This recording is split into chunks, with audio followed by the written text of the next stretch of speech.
அந்த அறிவிப்போல் அன்ப தருவாளே சின்ன அறிவிப்பும் இன்றி சுடுவாளே நீயும்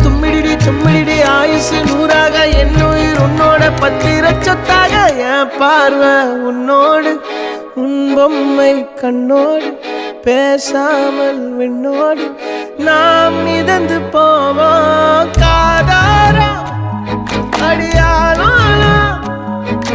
நான் தாங்க மாறோடு